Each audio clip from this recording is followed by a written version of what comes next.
I had felt it, far off, similar to a pre-storm migraine for months.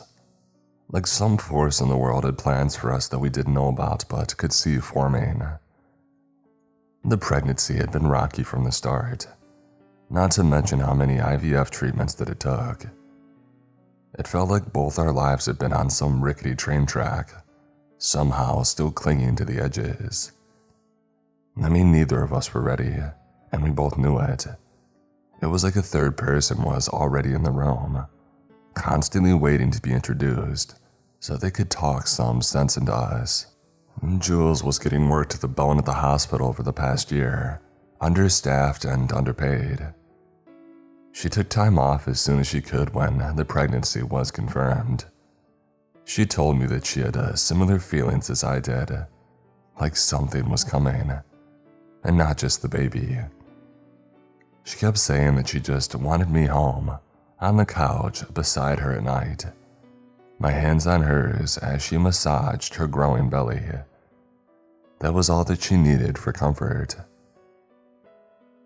I was a beat cop and dragged my feet on asking for the time off, so fate stepped in and ushered me along in a way that I couldn't imagine. It was a Friday and I was going to talk to the staff sergeant at the end of the shift, but I had received a call to the local junior high school. There was a shooting in progress, 2 active shooters with small explosives. I pulled into the parking lot of the school and saw smoke billowing from the windows and fire lashing out from within. I rushed to the back doors of the school but found them chain-locked from the inside. I could see that there was a thick padlock keeping it shut. Gunfire, screams, and small explosions rang out from inside. Smoke was creeping out from under the doors. I radioed back. They said tactical was 4 minutes away. Another officer, O'Reilly, was a minute out though, and to wait on him before breaching, we wouldn't be able to help the kids inside the door anyway. The IR training that we did, immediate action, rapid deployment, was very clear that in high-risk situations, our only intent was to take out the shooter, run fast and shoot straight. Early contact is key. It was a concept that came out in the wake of Columbine. First responders were no longer setting up a perimeter or even trying to help those wounded. Located and neutralizing the shooters was our lone purpose. The crying on the other side of the door had turned to whimpering. The banging had stopped. I checked the time. A minute had passed and no sign of O'Reilly. He was probably stopping at green lights. He was the type of cop who actively avoided any call that required him getting out of his cruiser. Wherever he was, I bet he was monitoring the radio, and he wouldn't show up until after tactical had arrived. The whimpering on the other side of the door went quiet. I couldn't wait any longer. I had already waited too long. I ran back to my cruiser and got my pack. Bolt cutters, a pry bar, additional vests to protect from their high-powered rifles. I speared the pry bar into the meshy window, the glass cubed away, but I had to tear through the thick metal netting. The smoke poured out and all the sounds of the horrors inside came rushing to meet me. I could barely see inside, but managed to find the padlock and snapped it with the bolt cutters. I yanked the door open and 2 tiny bodies spilled out. They had been the ones that pressed against the door whimpering. They were gone now. I wanted to go home. I wanted to shut the blinds to the world and disappear forever. It would be so easy to just turn back now, wait for tactical since O'Reilly must have gotten lost. A scream pierced out from inside and pulled me back to the doorway. I could see more bodies, hazy through the smoke.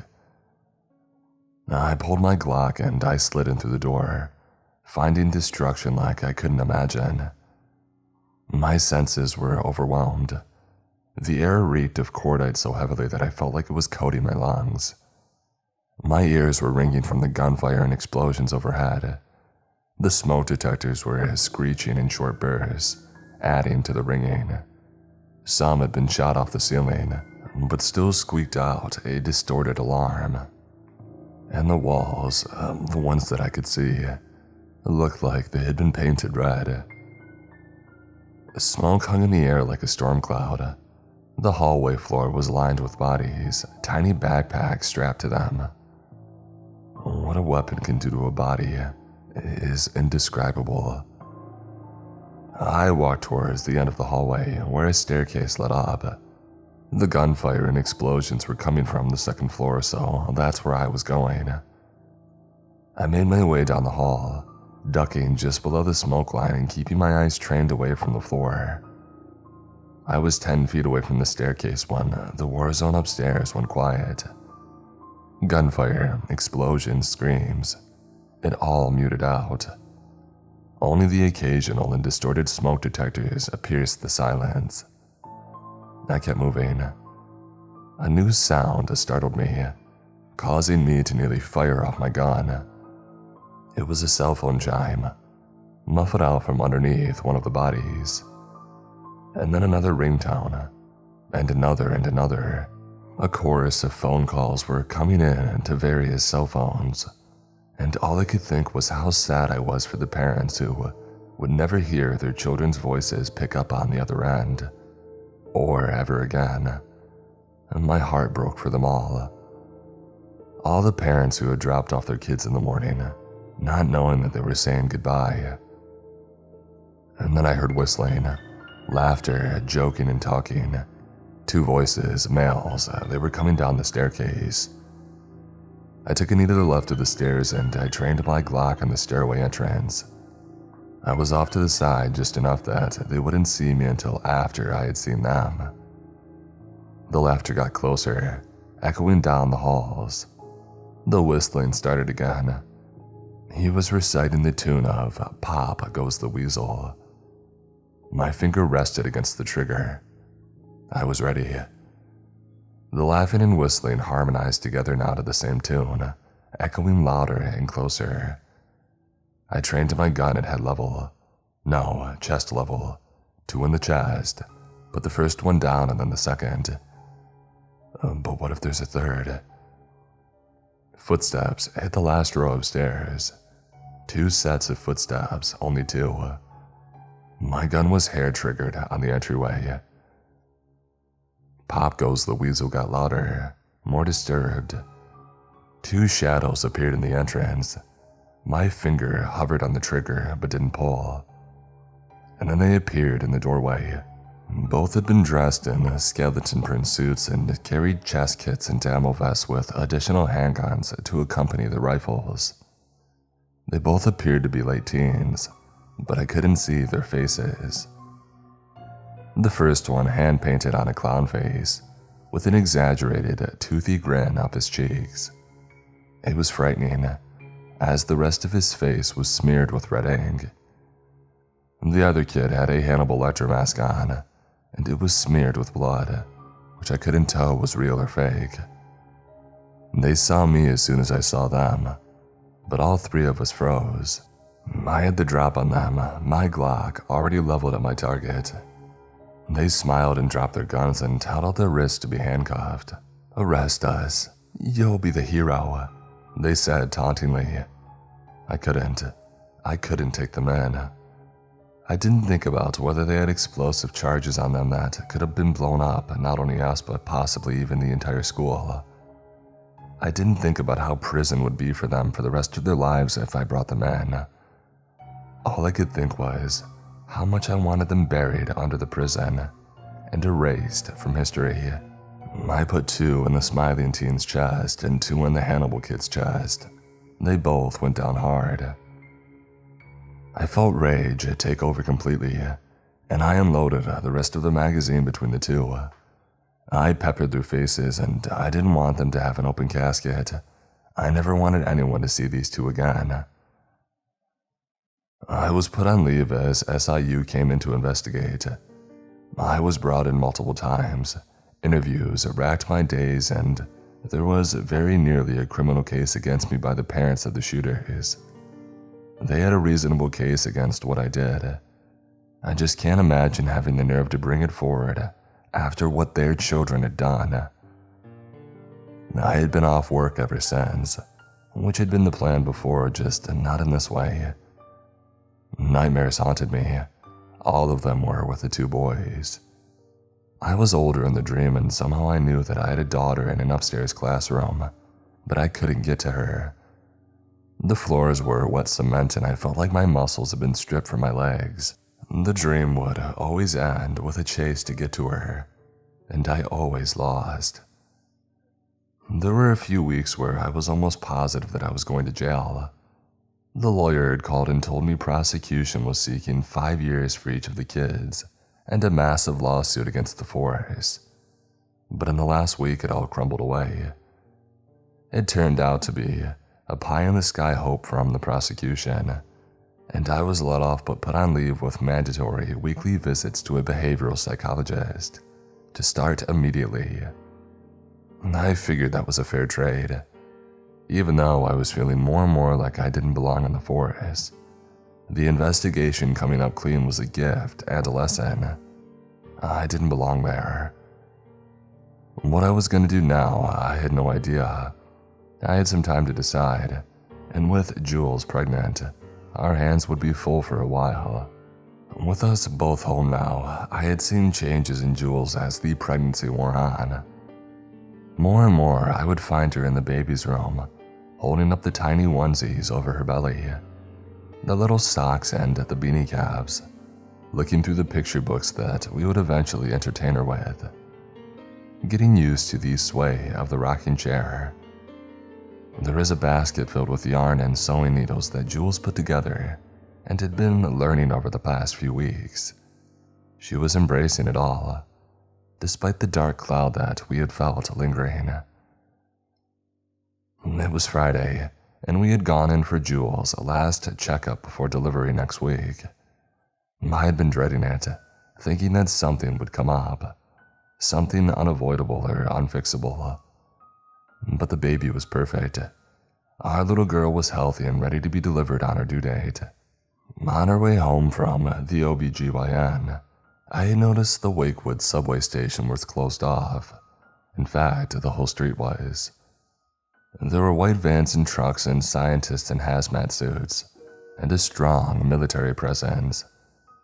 Normally, I wouldn't be nervous about something like this, but the station was a block away from our apartment building. And what was more strange, I didn't see any news stations nearby, not one reporting on anything. When we got home, I checked for any updates about Wakewood. Nothing from any major, medium, or minor news network. All I found were a few posts from randoms on Twitter, which were shadow banned or quickly taken down. And just as my interest had peaked, there was a knock at the window. Although we were 6 stories up, this was far from abnormal. Rick, our neighbor from the apartment next door, was on the balcony that we shared, which was separated by a large piece of frosted glass. We joked that we were kind of like each other's Wilsons from Home Improvement. I joined him on the balcony and bummed a drag from his cig over the partition. I was happy to see Rick and figured that he would have some wild idea about what was going on. He worked for the city, but thrived on conspiracy theories and had his finger on the pulse. He was never less than interesting and wasn't insulting or condescending. And as it turned out, he had a huge scoop on what was happening. I tried to keep up, but he spoke fast, overwhelming me with information. Sometimes it felt like that was part of how he came across as persuasive. Every word and sentence marched out like a perfectly thorough and thought-out idea. He spoke well and found the right words to make you question what you previously believed. Rick claimed that there was a viral leak. Down by the water in the industrial district, there are several large warehouses that contain some kind of secret government facility. At one of the warehouses in a gain-of-function lab, a vicious strain of experimental pathogen had gotten out. An infected lab worker left work, got on the subway, and made it 5 stops before getting off and dying on the tracks. The worker apparently had started screaming and jumped over the edge as a new subway was coming into the station. They were trying to do contact tracing by using face identifying technology with the CCTV footage throughout the trains and the platforms. I asked Rick how he knew this, and he said that he had people working with the city that were feeding him details as they happened. Rick himself was an electrician and was constantly in and out of the subway systems. In fact, he told me that he was sneaking in later. He had his own hazmat suit and clearance through the city, and if he got turned away, he said that he would creep in through the sewers. He said that he knew some secret routes through the city. And with that, Jules came out and the conversation turned towards the pregnancy and next week's birth. Rick said that he bought our soon-to-be-born daughter a bottle of whiskey for her 18th birthday, so it'll age nicely by the time that she opens it. Jules and Rick went on, but I kept thinking about what Rick had said about the Wakewood station. It all seemed scary and true. He had been persuasive again, and I felt anxiety creeping back in. During dinner, the speaker that we were using to listen to Spotify turned off. I checked my cell, but I found no bars. Jules checked hers and it was the same. Our wireless router wasn't picking up any signal. I turned on the TV and every channel had the same thing on a bright yellow screen. It was a warning. The downtown core was under strict and immediate lockdown. No one was to leave their homes under any circumstances. We were to leave the TV on for further instruction, as they came. Jules and I were in disbelief, her more than I. I was thinking back to the conversation with Rick, and how much more sane it was sounding. I wanted to see what he thought about all of this, but when I banged on the wall we shared with him, I got nothing back. That meant that Rick was there in the subway systems, either discovering what was happening or being discovered. I looked out the window and I peered into the other apartment buildings. They were all filled with the yellow lights from the TV screen warning. Everyone was staring helplessly at the same thing. This was real. We talked about going to our neighbors down the hall or on other floors and to see if they had heard anything, but we decided to stay inside for the night and watch a Blu-ray. We wanted to get our minds off of what was happening and towards the excitement of next week, but it was impossible. We went to bed early, but just laid there. We were spooning and I knew that she was awake too. Our hands were in their nightly spot, linked together on top of her pregnant belly. I could feel the baby moving around most nights. But tonight was interrupted by knocks at the window in the living room. It was Rick, and he was back. I went to meet him out on the balcony. He was panicking, covered in sweat like he had just run a marathon, which seemed at least half right. He had gotten into the subway station, and he had learned things. As he started, I was noticing how sweaty he had gotten. He was coughing and his nose was running. If whatever he was talking about was a virus, he looked to have the most common symptoms. I asked him to calm down and speak slowly. He took a breath and he laid it out. Rick claimed that he was wrong, kind of, and that it wasn't biochemical medical labs in the warehouses. It was a series of testing facilities for advanced particle accelerators. A defense contractor had built a groundbreaking new hadron collider to test the limits of cosmic acceleration and dark matter. It started with the creation of microscopic quantum black holes, but they had been pushing the accelerator further, its reach far exceeding our known laws of nature, of reality. Something came out of one of the black holes before the accelerator was shut down. The CDC had been brought in quickly to contain and study. What they had discovered was something like a virus. At least that's how they were referring to it. But it wasn't like anything anyone had ever known of. It was both physiological and psychological. It was being referred to as Pandemia 115. It appeared that when you became infected, it started with a migraine, chills, and a fever. Then the hallucinations start. You'll hear things first, see things, and it will keep pushing them on you. The virus comes in 3 waves of those over the course of a 9-hour lifespan.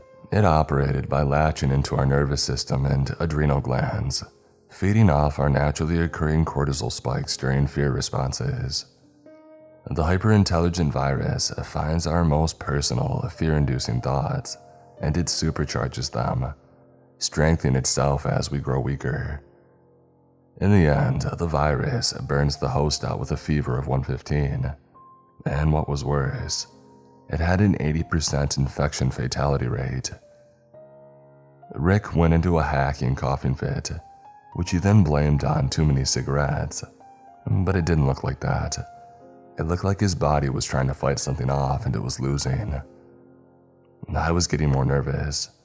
Whether or not the Hadron Collider thing was accurate or not, there was some kind of virus or bacteria that caused a massive citywide lockdown. And good or bad, Rick was our only current source of information. A spotlight hit our window from below and yelling from a megaphone bellowed up from the street. Voices ordered us back inside, under threat of immediate arrest. I rushed in and right into Jules.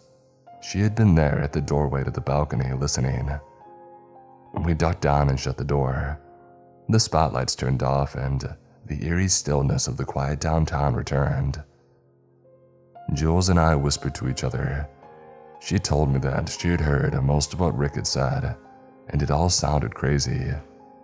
I agreed, but something was happening. Footsteps and movement came from the stairs down the hall. I heard more orders being barked, and then boards being put up against the doors. Nail guns firing off. They were locking all of us into our apartments. I went to the door to confront them, yelling that there was a pregnant woman inside. But there was no response, and before I could open the door, it was bolted shut. They had locked down our whole floor and then moved on to the next one. And we listened as they went through our entire building. We looked out the windows, keeping far enough away from the edges, and we saw large teams of scientists and military personnel. They were all in hazmat suits, carrying medical equipment, nail guns and bolting equipment, or semi-automatic rifles. They also had body bags. The side of our wall erupted in banging. It was Rick, and it sounded like he was going to come right through into our apartment. He started screaming, the most terrified, unsettling shrieks of absolute fear. I yelled to him, even banged back from our side, but Rick continued screaming and thudding his side of the wall. And then the thudding stopped. The screaming continued, but it moved through Rick's apartment. A second later, we heard glass shattering, and then a sick, horrifying thud on the pavement below. We rushed to the window and saw Rick's body splayed out on the pavement. Hazmat suits moved in with large hoses and sprayed a cement-like liquid which solidified in seconds after covering his body. Spotlight hit his window and ours again. We dropped back down, hiding below the frame. After a moment, the spotlight disappeared and darkness resumed. We could hear workers below sterilizing and cleaning up the blood splatter from Rick's body. Jules was crying quietly, trying to hide it. Not that she needed to. I was shook and felt my stomach doing somersaults. We couldn't wrap our heads around how quickly our lives had changed since this morning. We decided to pull the shades in our bedroom and hope for a better tomorrow, but neither of us could sleep. Our Wi-Fi was out, so we couldn't listen to music or anything. So we pulled out our phones and went through all the photos that we had together. We had each taken pictures of mostly similar times and events, so it was fun to see and compare the ones we decided to hold on to individually. It put us into a better mood and we started to kiss. But it was all interrupted by a cell phone ringtone. It was coming from the living room, and it wasn't one of our phones. I got up confused. Jules was even more puzzled, but at me. She couldn't hear anything. As I got to the bedroom door, another cell phone chimed out. It was the SpongeBob theme song. And then another tune joined in, this one from a different kids show, I entered the living room as 4, 5, 6 new cell phones joined in. A chorus had begun, and they all hit the same harmony that I had heard before. Back in the school hallway, filled with kids and their never-ending ringtones. On the floor of the living room were a pile of bloody cell phones, all ringing out with the screens displaying the words, "Call from Mom or Dad." Jules sidled up next to me, worried. She didn't hear the cell phones or see them. Pain streaked through my brain, and I couldn't think as a migraine took control. I stumbled back onto the couch. Jules dropped down next to me, putting her hands on me to comfort. And that was when I realized that I was freezing. And I mean dead of deep north winter freezing. A blanket was thrown over me quickly. Jules was trying to warm me up. And like a cloud of fog dissipating, the migraine did loosen its hold. But it was replaced by something else. Whatever was out there infecting people, I had it. And the first wave was about to start. The fever rocked my body. I had never felt so hot, like I was on fire inside and out. Jules got me into the shower and blasted the cold water. I laid in the tub, hyperventilating. As tears overwhelmed Jules, she put her face in her hands. This was all too much for both of us. Then the sobbing and tears had changed, almost imperceptibly, but it continued to shift. Like a staticky TV channel coming into reception. It wasn't crying anymore. It was laughter. Slowly, Jules started pulling her hands away from her face. But it wasn't her face anymore. It was like a child, old and twisted, broken and rearranged like a real-life Dr. Seuss character. Her lips pulled back into a giant smile, and her teeth began to elongate. No, they were falling out, being pushed out by larger, sharper teeth. Her lower jaw unhinged and extended down, revealing rows of other sharper teeth and a deep, black chasm of a throat. The frightening child stood up, looking down at me in the tub. I wanted to get up and get out, but I had dream legs and nothing was working. I managed to grab the shower curtain just as the child had jumped down on me, and I blocked her. I felt my legs get their strength back, and I flipped the body off me. I shot up and out of the bathroom. Footsteps followed me out into the hallway and I ran into the bedroom. I slammed the door shut, but when I turned back, I wasn't in Jules' and my bedroom. I was in my childhood basement. The lone, finicky light bulb overhead twitched on and off, just like it always used to. My eyes stayed away from the back corner of the basement, but I could just see something poking out of the shadows. The 2 silver-protected bars that made up the cage at the front of a football helmet. My heart turned into a machine gun. The rest of me was paralyzed. The helmet. My dad's old high school football helmet. A fear that had long been forgotten suddenly overwhelmed me with a horrifying nostalgia. The helmet shifted. Something moved it. Something inside of it. And then buzzing, so faint at first, but it grew louder. The helmet vibrated with the sound. I heard wings begin to hum. I knew what was in there, and I took off for the stairs up. I got halfway up before they began to elongate, stretching upward into infinity. The stairs below me shifted into a ramp, and my legs went down. I managed to catch myself, and I pressed my legs and arms against the opposing walls, though, preventing myself from sliding down. Below, the helmet rolled past the staircase, buzzing emanating from it. The buzzing stopped. In the shadows, I heard what sounded like hands on the cement floor, slapping skin, hitting the ground as they moved something forward. The child with the lower jaw came into view now, crouched down on all fours like a wild animal about to attack. The lower jaw hung only inches from the ground. The upper part of her face was alternating between the demented child and Jules. The words, "My baby's hungry," croaked out from the open cavern of her mouth, and then she darted up the flat stairs towards me, still on all fours. Within seconds, she was over top of me, her jaw about to clamp down around my head. And then everything disappeared, and I was back in our apartment. I was on the floor of the bathroom and Jules was performing CPR on me.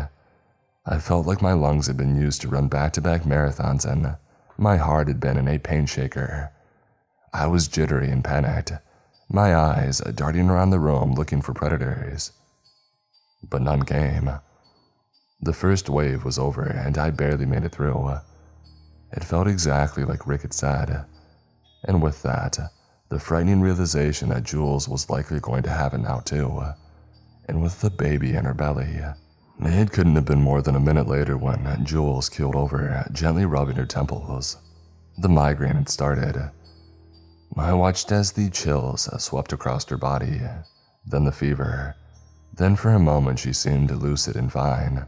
She said that she felt better. But then she started to talk to someone in the corner of the room. It wasn't in a language though. It sounded like she had forgotten how to speak. Something similar had been happening over the last few weeks though. She had called it pregnancy brain and said that her mind would get foggy sometimes when she was trying to think of a word. But this was different. This was gibberish, and frightened gibberish at that. Jules stood up in bed and screamed into the corner in fear. I tried to calm her down, but she jumped off the bed and ran into the hallway. I chased after her and found her in the kitchen.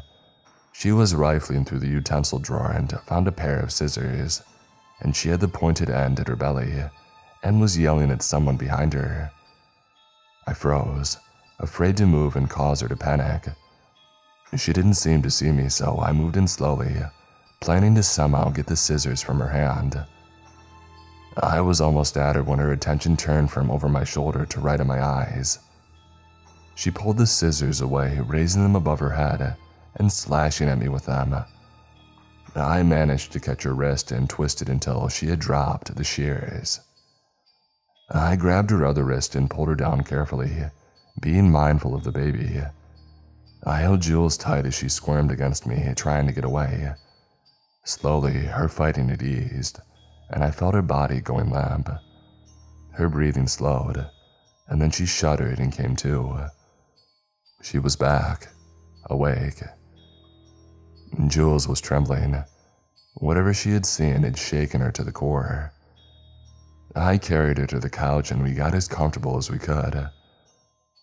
A scream from one of the apartments above us broke the momentary serenity, and then another one somewhere on the floors below. There was banging on the walls and the floors and the ceiling. We could hear fighting, more screams and cries for help. They all slowly faded away, and silence returned. Time had passed quickly. I didn't really realize it, but the first wave had been far longer than the hallucination I remembered. I tried to prepare myself for the next wave, wondering what the heck it was going to come after me with. After all, it had found my childhood fear of my parents' basement, the football helmet, and the moth inside of it. I was only 8 when it had happened, but it felt like a defining moment.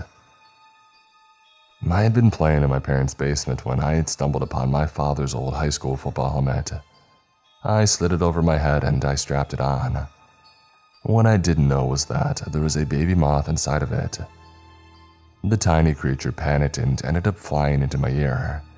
It crept further in as I thrashed about, trying to pull off the helmet, but the strap clip jammed. It was stuck on my head. I pulled and pulled, but it wasn't budging.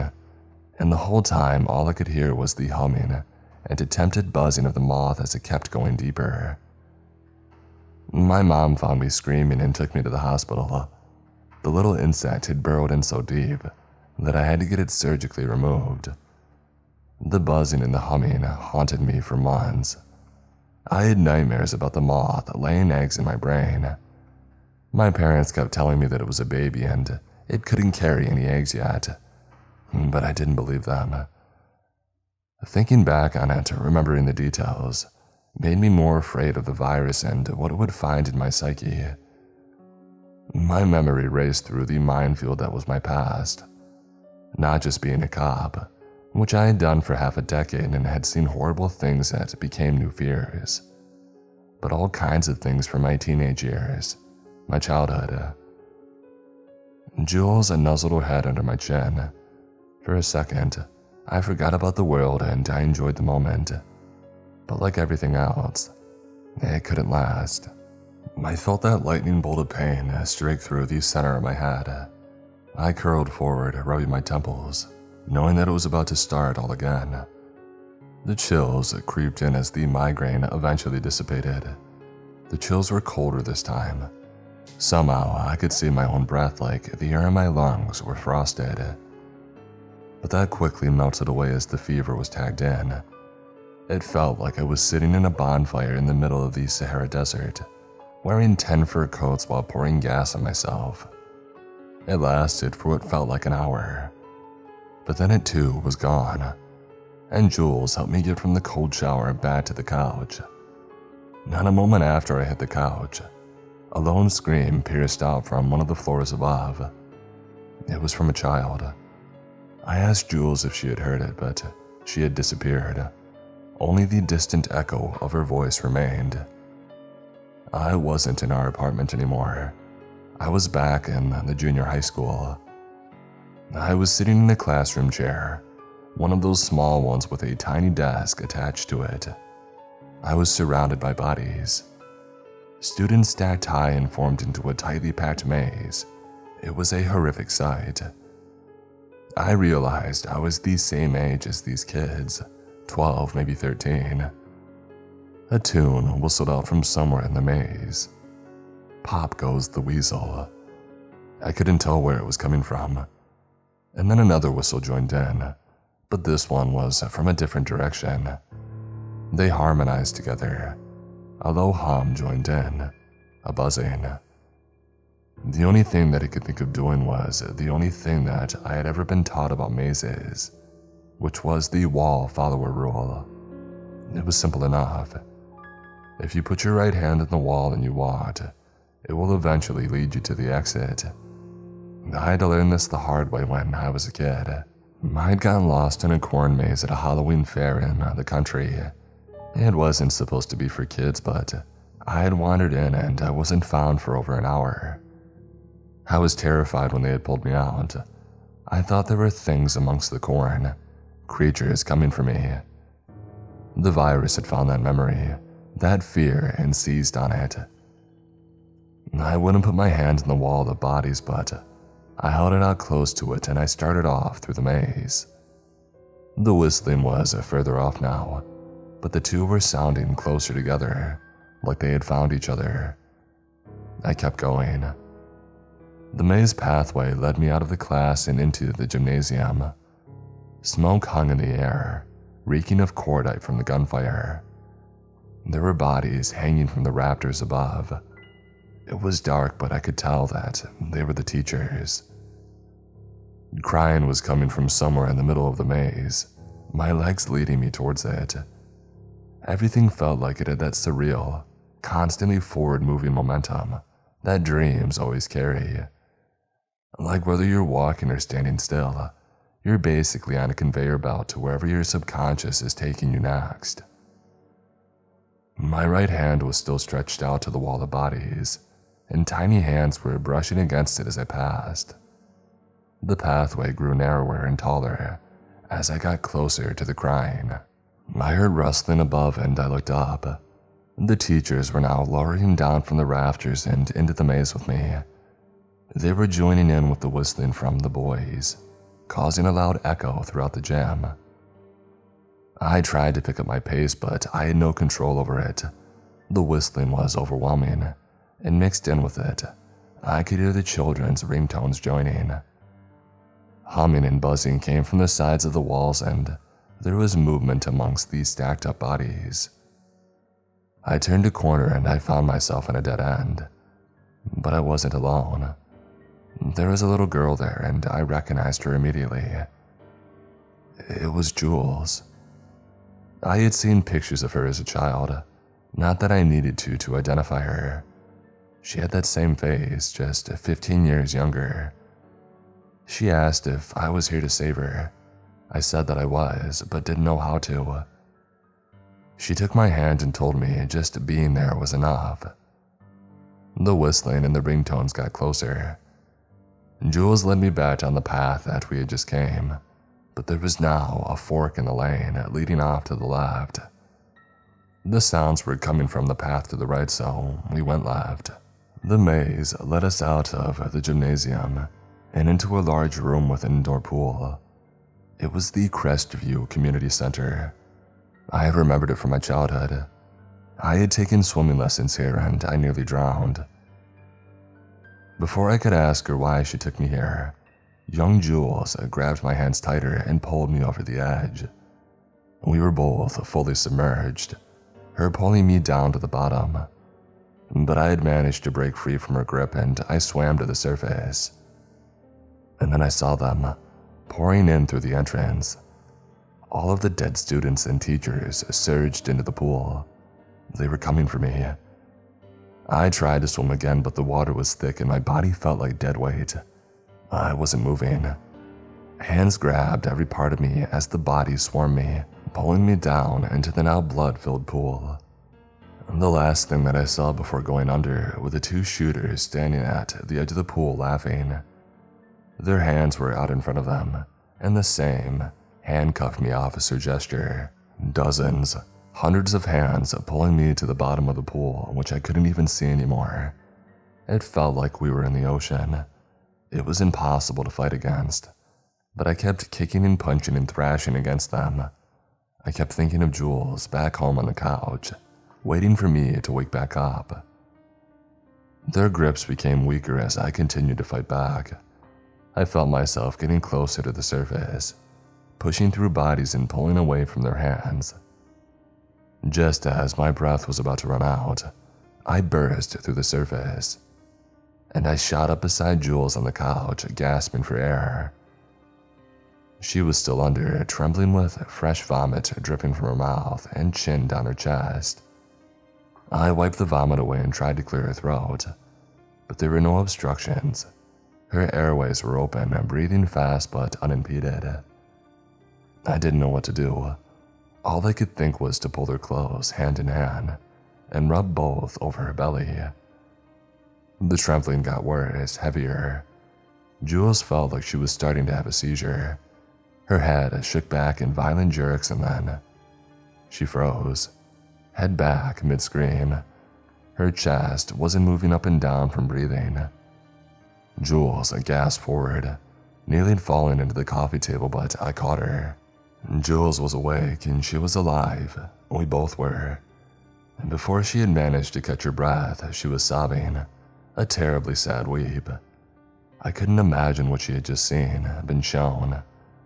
She's a triage nurse after all, and had been one for longer than I had been a cop. I only heard some of the more filtered stories, and they were absolute horror shows. But I didn't want to think about those. I wanted to clear my mind of anything the virus could use. We got up, rehydrated, and did a small cleanup, which felt unnecessary now and more of a point of attempted orderliness than anything. There were another 3 hours until dawn. We figured that meant the next wave was going to hit soon, which also meant we would be coming out of it to the sun rising. We really didn't have much time. We decided that we didn't want to be found on the couch if we didn't make it. Jules put on her wedding dress, ripping the sides of it so it could fit over her pregnant belly. I put on the tux that I wore. I moved the TV into the bedroom, and we put on a movie that we both grew up watching, The Princess Bride. We laughed at the same jokes at the same times. We always did. It was our movie. I thought about last week, how difficult things had been, how afraid I was. It all felt so small now. I was making deals with any god that was listening to let us get through this, and I'd be grateful for every breath that I took afterwards. And with that, the wedding scene had started. Only the characters weren't in a church. They were in the junior high school hallway. The audience members were the children and teachers, racked with bullet holes. The princess and Wesley were now the two shooters. A ground-shaking migraine, a frozen chill, and a scorching fever tore through my body at the same time, exploding in waves through my muscles. It was unbearable, like the virus had saved everything up to unleash on me at once. The TV screen began to expand, covering the entire wall then pushing towards us on the bed. Jules was beginning to seizure, blood streaming from her nose. I tried to grab her, but she sunk into the bed and disappeared. The TV screen absorbed the entire room, which was now the school hallway. I was alone now. Raindrops started falling. A massive storm cloud had replaced the ceiling, now much higher than 20 feet above. Bolts of electricity fired through it, lighting up shadows of creatures inside, resembling large, frightening insects. Moths. Buzzing overtook the thunder as the rain came down in sheets. I started to run, slipping and sliding along the blood and rain-slick tiling. The hallway was extending, and it was adding more doorways as it was. I saw horrific memories of all my old traumas coming back. There were monsters from comics that I had read and movies that I had seen as a kid. The old petrified tree in my neighbor's yard that I used to think would swoop down and grab me if I ever walked by it alone. Swarms of large insects and carnivorous moths. The virus had found them all. I felt like I was in a car, whipping past memories and fears. As I sprinted past the doors, they began spilling out behind me like some thick, twisted clown car full of nightmares. My terrors chased me, gaining in numbers with every door. I realized my whole life was one big fear. I felt everything behind me getting closer and larger, as I was shrinking down to nothing. The hallway stopped expanding, and suddenly the far end rushed back towards me. On the wall, speeding ahead, was a lone door that I recognized. The office of our OBGYN. I didn't care. I rushed in and slammed the door. Red moonlight poured in from the windows. I could see Jules in the chair to the right, the one that she always sat in. She wasn't pregnant and had her face in her hands bawling, but she wasn't alone. I was beside her in the chair to the right, but it wasn't me. It was like a real-life mannequin version of me. Plasticky, shiny, almost waxy. I was grinning from ear to ear. An uncomfortable truth pulsed through me, one that I had kept locked away, deep down even from myself. But it was out now, and my biggest fear had revealed itself. I hadn't wanted Jules to give birth. There was a time when I did, a time that I looked forward to it, fantasized about being a dad. But now it was different. I didn't think that I could protect Jules or anyone else. I had been growing pessimistic since before the shooting had happened, but after it, all I could see was our kid in that school, blown apart for no reason by some maniac they didn't even know. The attack had all been so pointless. I guess that's why the shooters did it. To hurt everyone by hurting the most vulnerable. To hurt our futures. And they had made me question mine. It was worse than fear though. It had guilt twisted in through it because it was what Jules and I had wanted. And now I felt like I couldn't be anything other than a massive disappointment. A colossal failure. The wax figure's grin grew larger and the smiling shooter's face flooded my mind. I could tell that he enjoyed the feeling that I had and realized that it was making him stronger. Every acceptance of it would make him larger and me smaller. Jules screamed out and fell off the chair, clutching her belly. I ran to her side trying to help. Her stomach was flat, but there was movement under the skin. And then it ballooned outwards, like a rapid growth pregnancy. Jules was crying in pain as she went to full-term size in seconds. The outline of something rigid and bony was shifting under her skin as it expanded outwards. Jules stopped screaming and went limp. She was gone. but the movement inside of her kept shifting. Then it was humming, a buzzing from inside. A sharp proboscis pierced the skin and tore down the side of Jules' belly. A second proboscis poked out, revealing the frightening face of a moth, though its mouth was filled with the sharp, jagged teeth of other larger creatures. The plastic version of me started laughing, bellowing out from behind me. It was the happiest that he had ever been. Anger burned through me. I grabbed the chair that Jules had been sitting in and slammed it down on the moth. Jules' stomach caved inward as I rained down blows, turning the moth into nothing. As I destroyed the creature, I realized the anger driving me and flowing through my arms was because I did want the baby. I was scared that I wouldn't stack up to the challenge, but I wanted to be her dad.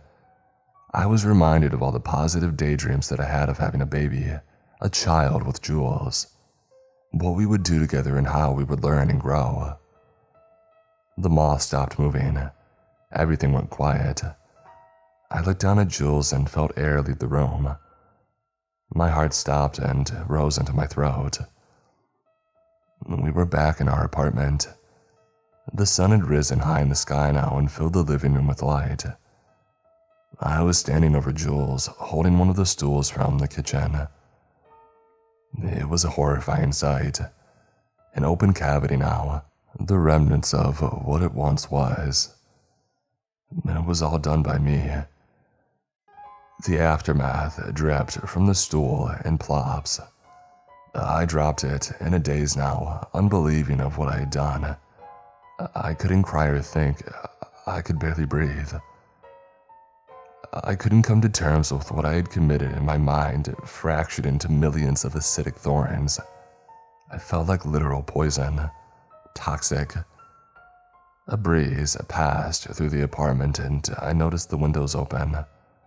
It seemed to beckon to me. I couldn't imagine carrying on after this, so I walked towards the window and I climbed up on the edge. The town was calm. It didn't look like anyone else was awake yet. Or maybe I was it. Rick had said that it was an 80% death rate. Maybe it was even more than that. Maybe I had been the only survivor. I didn't care. The world was different now and I didn't want to live in it. I shifted on the ledge, leaning forward, and I felt gravity taking over. Just as my hand left the window frame, a cold, clammy grip latched onto my wrist, pulling me back into the apartment. I landed on the ground hard and felt air fill my lungs like I hadn't breathed in hours. The light in the apartment had changed. The soft glow of the morning sun was just passing between the buildings in the distance, filling the room with warmth. It was dawn. And Jules was standing over me. She was alive, though looked like she had had one heck of a night. Her belly looked perfectly healthy and untouched. She bent down and hugged me. I realized that I was awake now, really awake. There were no more fears or hallucinations, no more facing the past. We had both made it. We cried together for what felt like an hour.